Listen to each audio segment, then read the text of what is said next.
Goeiemôre. Jy mag nou gewonder het, wanneer gaan ons nou aan die lees kom? Ek dink hierdie is 'n 21-dag leesprogram. Ek hoor my mense. Hierdie is 'n 21-dag leesprogram. Jy kan daar so sit en vir my sê, ja, so ons het toe die gesinsgesprek gehad met die agenda. En toe het ons 'n bank gestig, of nie? En toe het ons 'n geldeenheid gevestig in ons huis, sodat daar 'n medium vir onderhandeling en beloning is. En toe het ons 'n bietjie ons rommel gesorteer. En toe het ons dit en dat gedoen. En toe gister kom jy nou met hierdie storie van vryf die ore, trek die buitelyne, plant die voete en gee 'n drukkie. Suster, waar is die lees in al hierdie? Man, as jy lees verstaan, dan sal jy weet, jy lees van die môre tot die aand.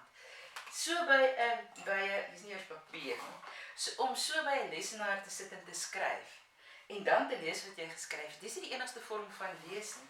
Om met 'n boek op jou skoot te sit, of op jou bed te lê, of met 'n tablet of 'n ding, of daai ding wat hulle 'n tablet noem, dis nie die enigste vorm van lees nie, dis die laaste vorm van lees. Lees begin die oomblik as daar gesprek is, want jy het taal nodig. Taal, woordeskat, taalgebruik nodig, voordat jy by die simbole van taal kom. Vir Godskei het 'n baie interessante, is 'n rus.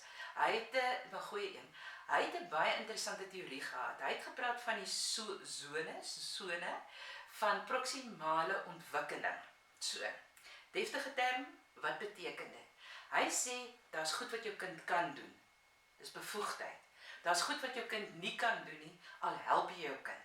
En tussen hierdie is daar 'n sosiale area, die sone van proksimale ontwikkeling. Dis altyd 'n sosiale interaksie. Verstaan, een van die grootste probleme met lees, is ons wil inboener. Van buitekant speel, rondhardloop, met bande speel, op rekke en goed spring, en allerhande sulke goeders ding. En die volgende ding moet ons kinders lees en skryf. Gewonder hulle kry dit nie reg nie. Die simbole van taal is geweldig abstrakt. Dit gaan ons lank vat om by die simbole van taal te kom. Maar moenie daaroor bekommerd wees nie, want hier is opeenvolgende vaardighede, voorvaardighede, wat ontwikkel moet word, voor 'n kind by die taal, by die alfabet en die getalle en al daai soort van goed uitkom. Glo julle vir my, ons kom daarby uit. Maar ons moet eers hierdie eerste stukkie, ons moet eers hierdie area geskep het, hierdie sosiale area van orde en veiligheid. Want orde en veiligheid en woordeskat en taalvermoë is voorvaardighede vir lees en skryf. En ons moet mekaar baie mooi verstaan. As jy nie die program volg nie, dan gaan jy nie resultate kry nie. Glo vir my, ek kan nie geld hier opsit nie, maar ek het nie beheer oor wat jy doen of nie doen nie. Maar glo vir my, as jy die program volg, gaan jou kind 'n beter leser wees aan die einde van hierdie 21 dae. Ons het nie beloof jou kind gaan met begrip lees nie. Ek het gesê dit gaan lesende gesinne wees. En ek het gesê jou kind gaan beter lees. En ek beloof vir jou dit gaan gebeur. Maar dan moet ons saamwerk.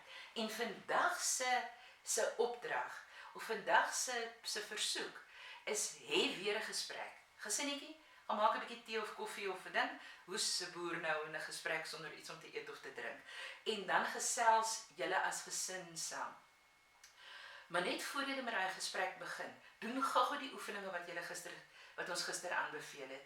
Daai vryf van die ore, jy kan almal kan hulle eie ore vryf, behalwe as dit 'n baba is. As iemand se hande bietjie stram is, of bietjie onderontwikkel is, of bietjie vir watter rede ook al nie so lekker wil vryf nie, dan kan ons mekaar se ore vryf. En dan deel ons in pare, en dan trek ons mekaar se buitelyne om die kop stadig om die nek, lekker stadig en ferm, tot onder. As ons by die enkels kom, en dan plant ons daai voete lekker stewig, en ons doen elkeen van hierdie bewegings 3 keer, en dan gee ons onsself, en ons skryf van die persoon agter, 3 keer 'n drukkie. Weet jy nou wat het ons nou net gedoen? Ons het nou net die kind en die brein voorberei, vir 'n sinvolle gesprek, en 'n sinvolle op pad na lees toe. So wanneer julle nou vandag hierdie gesprek het, stel ek regtig voor, julle begin elke ou verkieslik, met 'n pen en papier, moet asseblief nie die gemors weggooi nie. Moenie die toiletrolle weggooi nie. Weet jy as jy 'n toiletrol vat, en jy vra vir 'n kind om net die laaste enetjie wat so vasgeplak is, om hom af te haal. Jy is besig met lees. Want jy is besig met naby vlak oog-handkoördinasie. Wat is dit? Waar moet ek vat? Waar moet ek los? Waar is hy te stewig? Waar bly daar al ewige stukkie oor wat ek mooi moet gaan afwerk? Hierdie is lees en skryf. Kyk met jou oë, doen met jou hande, kyk met jou oë, lees, doen met jou hande, skryf. Daar het ek sopas gelees en geskryf. Maar nie in die simbole van taal nie. Dit is altyd onthou. Voor ons by skryf en lees kan kom, moet daar eers 'n ervaring wees. Eers 'n regte ding, toiletrol of 'n gesprek is ook 'n regte ding. Dan die simbool daarvan, wat tipies 'n prentjie is. En dan eers kom die woord. So ek wil vandag vir julle aanmoedig om in julle gesin 'n gesprek te hê oor wat mis jy? En elke ou skryf neer. Moenie bekommer oor spelling nie, ons gaan by spelling kom. Laat elke ou skryf, wat mis ek? Laat hulle lysies maak, sodat 'n mens dan gesprek kan hê. En dan, hê miskien 'n reël in julle huis, soos die ou Indiane van Amerika. Hulle het 'n baie interessante beginsel gehad. Hulle het van 'n praatstok gehou, 'n talking stick. En net die ou wat die ding in sy hand het, dit kan 'n koppie wees, dit kan enige ding wees kreatief. Maar net die een wat iets in sy hand het, mag iets sê, die ander moet wag. Dit is 'n wonderlike manier om impulsbeheer te kweek, en dit is heerlik om vir die ou wat praat, ononderbroke praatgeleentheid te gee. Ek wil tog aanbeveel dat jy tyd daaraan koppel, want party hou nooit op nie. So, miskien vir 'n minuut of 2 minute maksimum of iets soos dit. Maar wanneer jy daar stokkie het, dan praat jy, en dan skryf ons neer. Moedig jou kleuter aan om ook te skryf.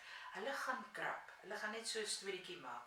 Dit is wonderlik, dis kleuterskryf. Hulle moet net die konsep kry, dat skryf en later lees, is eenvoudig, dit volg op.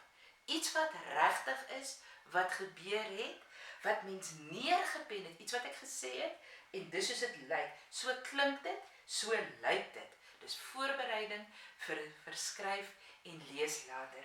So wanneer jy nou hierdie gesprek klaar gehad het, en jy nie klaar gehad het nie, die persoon sê, wat mis hulle alles? Vra, hoe laat dit jou voel? Nie na elke ding nie. Aan die einde van hierdie lysie, hoe laat dit jou voel? En daai emosie skryf hom ook neer. Onthou, vergeet die spelling. Kyk, dan gaan haal jy daai toiletrolle wat ons so graag, waarvan ons so baie begin kry op die oomblik. Bære hulle, bære boksies, bære elke stuk papier of karton wat jy het. Ons het baie nodig vir 'n leesprogram, en miskien het jy nie so baie gekoop voordat hierdie proses begin het nie. So wat ek wil aanbeveel dat jy maak, sê nou maar, iemand sê, die emosie is hartseer. Dan skep julle gesin vir julle simbole. Ja, hierdie is 'n hartseer gesiggie van hartseer, want ek is nie 'n kunstenaar nie. Maar julle skep simbole. Die kunstenaar kan dit baie mooi teken, die kinders kan dit inkleer. Dit maak nie saak nie, maar skep 'n gesiggie wat 'n spesifieke emosie, soos wat die emosies opkom, teken vir daai emosie 'n gesiggie. En dan sit hom vas aan 'n toiletrol, en dan sit daai toiletrol met daai gesiggie neer. Julle sien, daar was 'n woord wat geklink het soos die hartseer.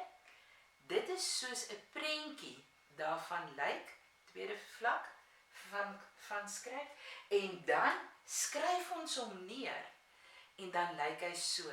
Gids, maar dit is 'n lang woord vir 'n graad eentjie. So, moenie bekommerd wees oor die spelling in die akkuraatheid van spelling nie, maar jy kan ook die woord vir jou kind reg spel, en dan breek die woord in 2 op, in 2 kleure. Want die oomblik as ons 'n woord in 2 kleure afgebreek het, so ons wys eers net vir hart, en dan wys ons vir seer, en dan sit ons hom aan mekaar, en dan vat ons vir hartseer, en ons kram hom of ons plak hom onder op hierdie toiletrol vas. Want so pas het ons vir ons 'n kegel gebou. En nou gaan ons 'n klomp sulke kegels bou met ons gesin se huidige emosies. En dan word julle gang 'n kegelbaan. As jy 'n bal het, gebruik jy 'n bal, as jy nie 'n bal het nie, gebruik opgerolde kouse. En dan plaas jy al daai kegels met die verskillende emosies daaronder in die gang. Onthou, hierdie tydperk gaan nie oor perfek nie. As jy perfeksie jag gaan jouself mal maak. Hierdie tydperk gaan oor wat is werklik. En wat werklik is die emosie wat iemand uitdruk. Wat werklik is die kwaliteit van wat ons skep, wat ons het om mee te skep. Soos hierdie opname word baie informeel gedoen, so jy mag motors verby gaan, helikopters oor die dak gaan. Ons kan dit nie uitsny nie, want dit is nie in 'n ateljee gemaak nie. Hierdie is sommer uit die hart, van my hart na jou hart. Dan vat jy daai kegels, pak hulle nie teen die mure, want hulle val nie lekker om as hulle teen die mure is nie. Pak hulle aan die einde van die gang, maak al die deure toe, staan op die punt, en dan is natuurlik met 'n lysie, want jy met die tellings neerskryf, hoeveel het jy die eerste keer omgegooi, en hoeveel eerste gooie. En dan moet jy dit neerskryf. Hoekom? Dis nog 'n geleentheid om te skryf voor ons lees. En weet jy wat gebeur? Miskien is die emosies 'n bietjie hoog vanoggend. Dit maak nie saak nie, want as jy eers daai emosie so begin omrol, is dit 'n manier om met daai emosie te werk, sonder dat 'n mens sielkundig is of met die emosie werk. Almal gaan begin lag. En as jy lag, is daar 'n verligting in die huis, en dan gaan ons weer voort. So ons is besig met 'n leesprogram, maar ons is besig met 'n baie realistiese, werkbare leesprogram. Wat sê 'n ervaring, of 'n konkrete voorwerp, pen, dis eers 'n konkrete ding, dan 'n prentjie, 'n simbool, en dan kom ons eers by die woord uit. So ons is besig, ons is eers besig met Vygotsky se sone van proksimale leer, wat beteken dat leer is altyd 'n sosiale ervaring, dis in konteks van ander mense. En wanneer daar mense is en daar's gesprek, dan word denke baie makliker. So dit is mense, interaksie met mense, gesprek, taal wat ontwikkel, woordeskat en taalvaardigheid, en dan word kognisie, dan word dink baie makliker.